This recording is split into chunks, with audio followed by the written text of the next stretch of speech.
Hi, everybody. Welcome to City Beat. I am your host, Nancy BYRNE, and we are coming to you from the Las Vegas City Council chambers. If you live, work, or play downtown, you may have noticed recently that Las Vegas Boulevard between Sahara and Stewart is nothing but orange cones, construction equipment, construction workers who, by the way, don't let a little heat stop them from getting the job done. If you haven't noticed it yet, well, you've got plenty of time to go over there and check it out for yourself, because that's going to be the scene for the next 3 to 4 years. But when it's all done, it'll be worth it, really. You really need to get a bird's eye view of Las Vegas Boulevard from Sahara to Stewart to fully appreciate the magnitude of this project. All $200 million worth of it, or close to it. But according to Mike Jansen, Director of Public Works for the City of Las Vegas, it had to be done to get this important stretch of roadway up to date. Arguably, Las Vegas Boulevard is our most important road in the city. It's where 20 million plus tourists every year come downtown, and many of them start right where we're standing, right in front of the Stratosphere Hotel. Jansen says this project has been in the works for several years, and there are 3 main reasons it needed to be done. Starting with updating old infrastructure. Water District came to us and said, Mike, this is one of the oldest water lines in the city. Can you replace it for us? They're paying us close to $10 million to replace this water line from the 1950s.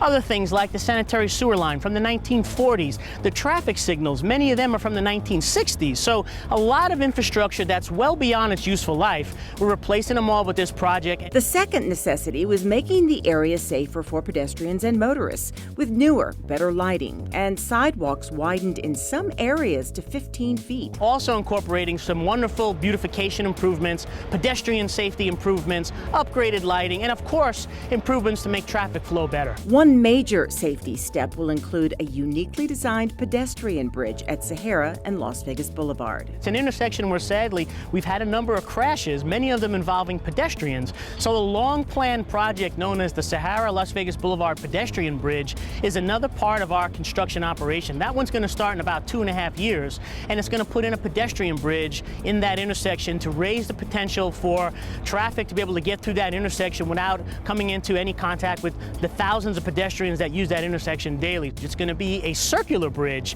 as opposed to the bridges that are up and down the Strip and Las Vegas Boulevard now are more traditional. The one we're planning for that intersection is going to be very unique. And the third reason for this project, well, it's attracting people to the amazing downtown part of our city by going big. We're putting up a new gateway feature right in front of the Stratosphere here, known as the Downtown Gateway Arch. It's going to be 75 feet tall. It's going to have hundreds of LED lights, have some great architecture tied to it, and it's just going to be that welcoming gateway for all those tourists that are coming into downtown. Here's how the nearly $200 million is broken down, and no, it is not all from the city's coffers. This project right here is about $110 million. Much of that is coming from supplemental funds from the Water District related to our sewer fund, some from the RTC. A whole host of different funding is doing this first phase, $110 million. We have the Arch, which is a $6 million improvement. We have Las Vegas Boulevard North, which is about $50 million. And then the balance, about $42 million, is the pedestrian bridge at Las Vegas Boulevard Sahara. So all told, a total investment near $200 million over the next 3 to 4 years. So the next time your plans take you north of the Strip and you run into what looks like a bumper crop of orange cones, dust, and hardworking men and women in yellow, remember, when it's completed, jobs were created. This part of Las Vegas will be safer and prettier, and we'll have water lines, sewer lines, and traffic lights built in this century. Mike Jansen says there were a lot of meetings with local residents and businesses to try to minimize inconvenience. Now, while this segment between Sahara and Stewart gets done, they're going to move north to Stewart all the way up to Washington. Well, as our state reopens, so do our city summer camps. Sue Levitt shows us some exciting changes in this segment of Discover the Fun.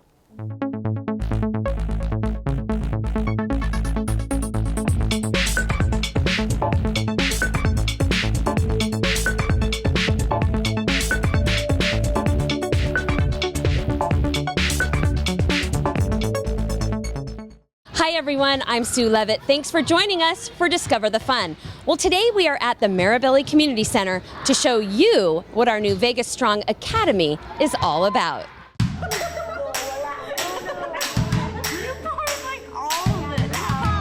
Kids are back with their friends here at Mirabelli, and they couldn't be happier. And when I heard that camp was open, I was really excited because I was tired of being bored in the house. So really, I like everything. It's really fun. We get to do activities, play in the gymnastics room, play games, make slimes and stuff. The Vegas Strong Summer Academy has replaced the city's traditional summer camps. After COVID-19 forced our camps, schools, and most of our state to shut down, the city came up with some new ideas to help make up for the lost time. YDSI comes in and does fun STEM and STEAM activities with the kids since they did miss out on so much school, just to bring back that educational component and get them ready for the school year in the fall. The educational component consists of a lot of hands-on experiments for the kids, so learning mixed with a lot of fun. It's really fun. We do a lot of science in this camp because it's Science Week. Like the explosion, it was really fun to do that. And when Chloe wakes up, knowing she's heading to Mirabelli to be with her friends, I'm excited. I'm like, it's another day at camp. Woohoo! I think they're having a ball. I think they're definitely having fun, just being able to be amongst their peers, just be amongst other people, and just being able to, have fun and enjoy in a time where it's just so confusing, especially for them at their age. There's no sitting around at the academy. The days are filled with activities from the time the kids arrive.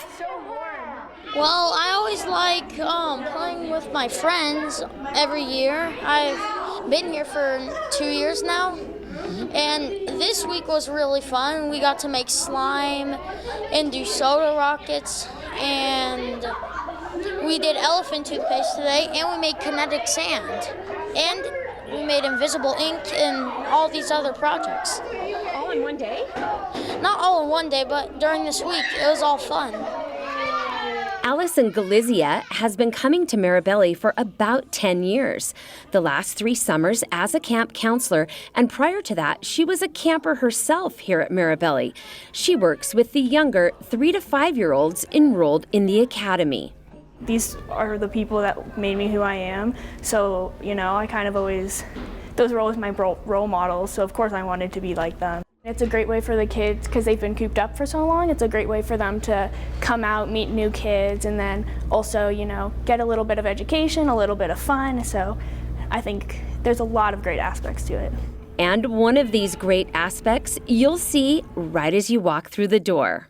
The city's core values are kind, committed, and smart. So this year, we are building a bridge of kindness. You see on there all the different attributes. So we're working on self-awareness. This week, the kids are learning all about gratitude and fairness. The links that you see, some people call them links, some people call them bricks, but each color represents a different week. And the kids actually write down what each of those attributes mean to them, or if they catch one of their friends doing something that demonstrates gratitude or generosity, responsibility. And at the end of the summer, we've got a beautiful collection of everything they've learned throughout the summer. The city is taking all of the proper precautions set out by the governor's office to keep your kids safe while attending the academy. And the good news, there's still room to sign up if you're looking for a fun way for your kids to spend the summer. If you would like to know more about our Vegas Strong Academy or any of the other classes and activities offered through the city, you can head over to our website or call 229-PLAY. Thanks for joining us. We'll see you next time for more Discover the Fun.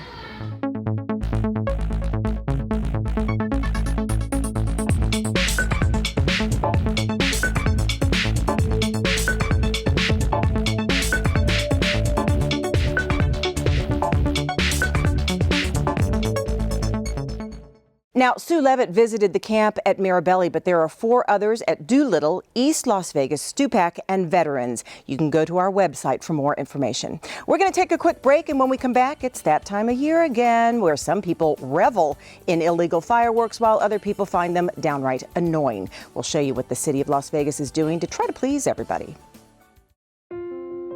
I love taking care of my mom.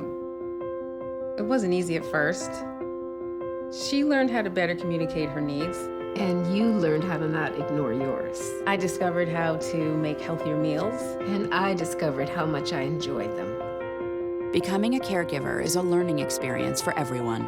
Find articles, tips, and tools from experts and others who have been in your place. The Caregiving Resource Center at aarp.org/caregiving. Sure, I look cute now, but when my owner lost his job, it was rough. I was living on the street, and one night, me and this Cocker Spaniel got into it so bad, I wound up looking like an ice cream cone. I cried a little bit, but thankfully I got rescued, so I'm running, I'm jumping, all back to my old self, and I'm ready to give unconditional love, even if you put a lampshade on my head.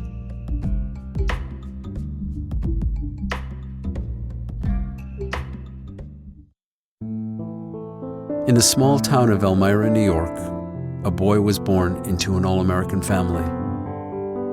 The odds of him opening his own clothing store at the age of 18? 1 in 138,000. Excited to be a part of pop culture, he packed for the big city. The odds of finding someone to invest in his vision? 1 in 4.5 million. The odds of him achieving his dream in the fashion industry? 1 in 23 million. The odds of having a child diagnosed with autism? 1 in 68. I am Tommy Hilfiger, and my family is affected by autism. Learn more at autismspeaks.org/signs. Early diagnosis can make a lifetime of difference.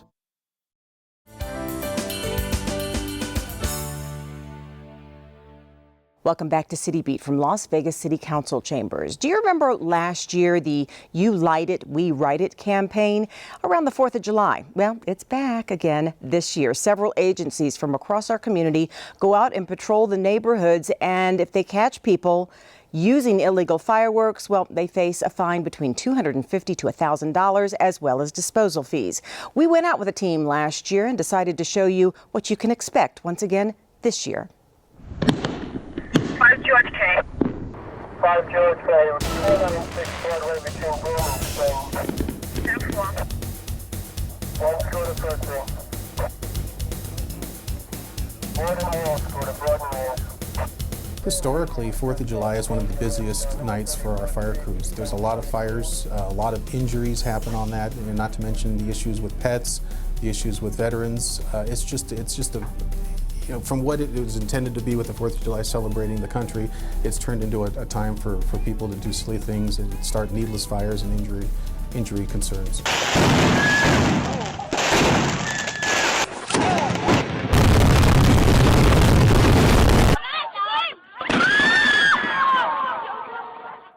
In 2018, the City of Las Vegas, local fire departments, and Las Vegas Metro Police set up a website, ispyfireworks.com, to kickstart a unified effort to fight the use of illegal fireworks. Residents were asked to report the use of these dangerous fireworks in their neighborhoods. It was geo-mapping to locate hotspots for future enforcement like this year. This year we will use last year's information to concentrate our enforcement. This year's I Spy information will go towards next year's.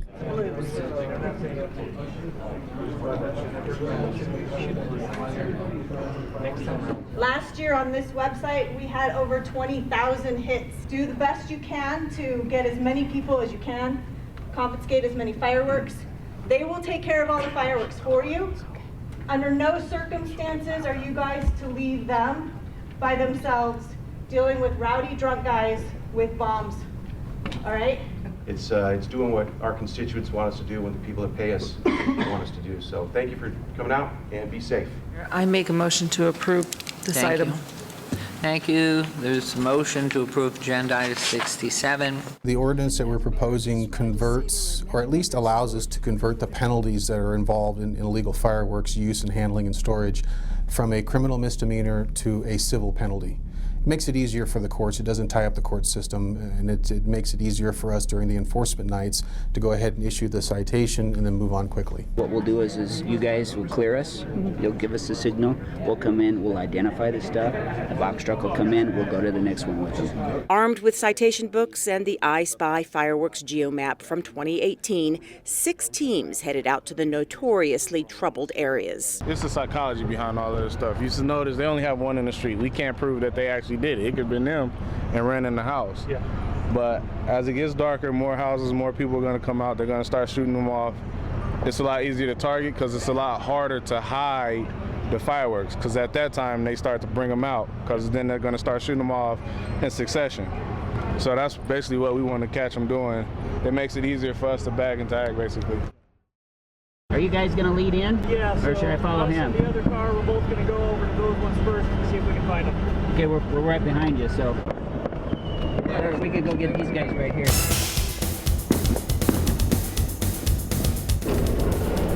We got mortars.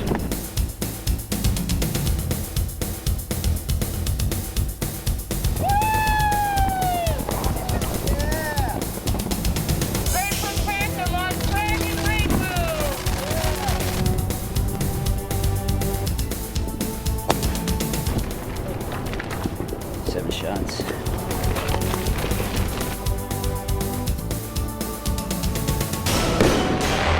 Just by reading the label, you'll be able to tell it'll say shot versus shower, fountain, spark. Anything that says shoots or shots is illegal. We're shooting in the air. What are we looking at right there? Looks like mortar shells, reloaders.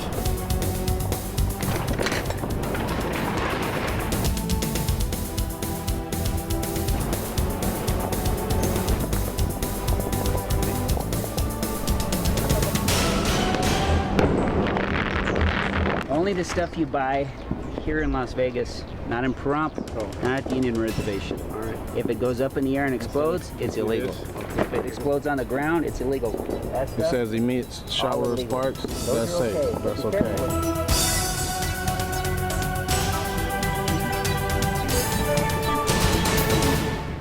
Now, most people who light off these illegal fireworks really don't mean any harm. They just don't understand the dangers. There have already been 2 major fires in our community due to people carelessly handling illegal fireworks. Not to mention the constant and loud noise causes stress to people with PTSD, some senior citizens, children, and especially our pets. Here's how you can help. If you see someone shooting off illegal fireworks, you can go to ispyfireworks.com instead of calling 911 or 311.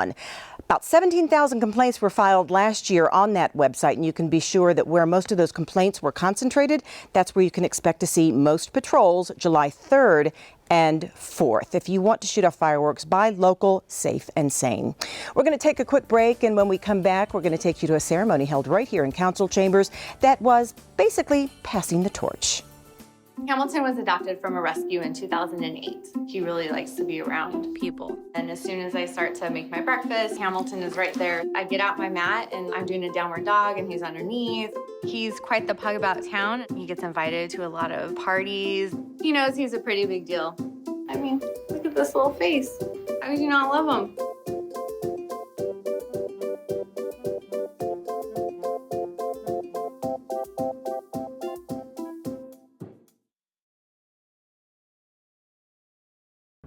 The thing about garbage, you can throw it where you want.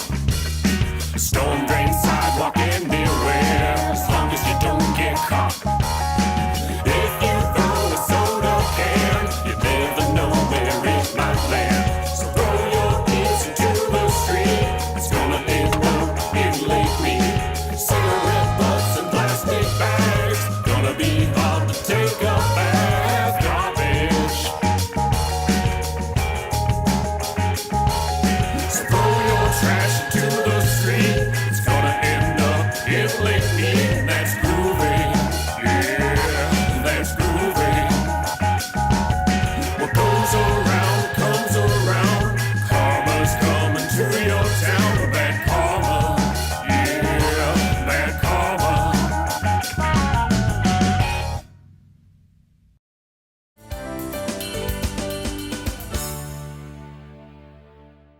Welcome back to City Beat from Las Vegas City Council chambers. After 28 years, Brad Jerbick has retired as our city attorney. Well, another veteran attorney is going to take over that top legal office. And Brad himself, along with the unanimous city council, say BRYAN Scott is the perfect selection. It looked like there was a celebrity in the house outside Las Vegas City Council chambers June 17th. Maybe not a celebrity, but certainly someone worth celebrating. Just moments before this photo op with BRYAN Scott, he had officially been voted in as the city attorney for the city of Las Vegas. Citing his 29 years as an attorney, 24 of those years with the city of Las Vegas, and the time spent as the senior assistant city attorney, Mayor Carolyn Goodman said his work, often done outside the spotlight, and his work ethic, seen by all the time, makes him the perfect attorney to take over for retiring Brad Jerbick. So I just, in speaking for everybody in the city that has no idea what you've been doing, really the gratitude is so enormous, the pride of what you've done for this city. Jerbick, who filled the top attorney role for 28 years for the city, took time during his final presentation before the council to say BRYAN Scott is the perfect person to carry on. And first of all, I want to congratulate BRYAN Scott. I really can't think of a better person to become your city attorney. He has been with the city for 24 years. He served as our assistant city attorney for 20 years. BRYAN has always been there in the clutch between night meetings, day meetings, anything BRYAN can do, he's always volunteered to do it. And I really congratulate you on such an excellent choice. I really cannot think of a better person. Shortly after that statement, it was made official. The motion carries. Congratulations. I appreciate it. Thank you. We managed to coax him away from friends and family photos long enough to ask him how he feels about his new position. He explained he is not the first attorney for the city, but he is the first in one respect. You know, it really means a lot. It's overwhelming to me, first of all, to have the council's unanimous consideration and their vote to be ratified as the city attorney, but it's also to be the first African-American city attorney in the 23 city attorneys in the city's 119-year history. That's tremendous. And when the city clerk gave me that information, I was very surprised to see that I was the 23rd and the first. He went on to tell us this is not the first of his firsts. I've been the first African-American president of the State Bar of Nevada in 2016-17, the first African-American president of the Clark County Bar Association in 2005, first African-American president of the Clark County Law Foundation in 2006, and then president of the National Bar Association Las Vegas chapter in 1996 through 99. So I've been really doing a lot of community service work, and I really want to thank Mr. Jerbick for allowing me during the times that I've been here to continue my community service work. So that's been a really tremendous help to me. As he told us and told the city council, he may have more than 2 decades in with the city already, but he isn't planning to go anywhere anytime soon. As I have done for the past 24 years, I promise this council and my city that I will continue to do my very best to guide the city and you lawfully with integrity, and will always do what's in the best interest of the city of Las Vegas. Again, I thank you for this tremendous honor. Wow. A little more history on BRYAN Scott. He's lived in Las Vegas since he was 3 years old. He's been an attorney for 29 years, most of those years here in the city of Las Vegas. He graduated from UNLV and got his law degree from Lewis and Clark Law School in Portland, Oregon. Congratulations to BRYAN Scott, and we bid a very fond farewell to Brad Jerbick. Well, let's stay on the topic of promotions. You know, it's not unusual for the Department of Public Safety to promote from within, but what is unusual are the times we're living in right now. So when DPS Chief MICHELE FREEMAN wanted to do a pinning ceremony for her new deputy chief, well, she had to get creative to include family and friends. Hello!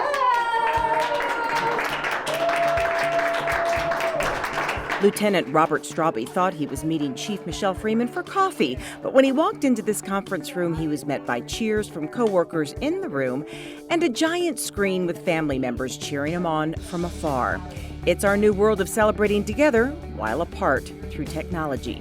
Chief Freeman was about to replace Straubbe's lieutenant badge with a badge worn by a deputy chief, and she wanted to make sure even though his relatives couldn't be there, they were still part of the ceremony, and to be sure they were able to hear why he was chosen for this promotion. What he's given to our organization has been something much bigger than just DPS and just corrections. When I think about DC Straubbe, I think about your work ethic, your kindness, your commitment, and your smarts, which are our city values, kind, committed, and smart. And I think that you exemplify those.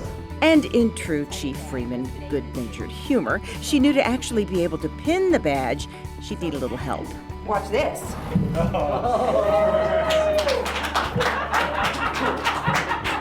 Am I taller or are we the same height? Is he still taller than me? That's crazy, right? It may not have been a perfect ceremony, but it was perfectly fine with this new deputy chief. We spoke with him afterwards. It's a lot of hard work, you know. There's a lot of people that have mentored me to be able to reach this position, and you know, dedication to excellence. That's what we talk about a lot, and I would say that you know, being humble and dedication to excellence is definitely what's helped me reach this position. He started as a corrections officer in 2002, and according to Chief Freeman, he never stopped wanting to learn and grow and couldn't be discouraged. He's been dedicated. He's been someone that wants to continue to learn. He always took it upon himself. He didn't wait for somebody to have him hold his hand. He didn't wait for people to ask. He was always looking and seeking out opportunities. When he didn't maybe get an opportunity that he strived for, that didn't even set him back even for a second. He continued to move on. He took that as a learning experience, and he moved forward, and he tried even harder for the next opportunity that came along. As now deputy chief, he remains loyal to all the branches he served within the department. You know, I've always had a great opportunity to make, you know, positive changes and positive difference. So I look forward to be able to continue to do that at a different level and continue to work with our staff and kind of like I just talked about before, be able to make, you know, changes throughout the detention center, you know, to help our clientele that we have. When asked to describe Deputy Chief Straubbe in just a few words: kind, committed, and smart. City values. Well, as we mentioned, now Deputy Chief Straubbe started with what was detention and enforcement, now DPS, in 2002 as a corrections officer. Then he joined internal affairs, became a sergeant, and then a lieutenant before being named and pinned deputy chief. Congratulations to him and everyone in DPS. Well, that does it for this City Beat. We want to thank you for joining us, and we're going to close with one of our photo essays of all of the fun being had at splash pads and pools in our city parks. We'll see you the next time.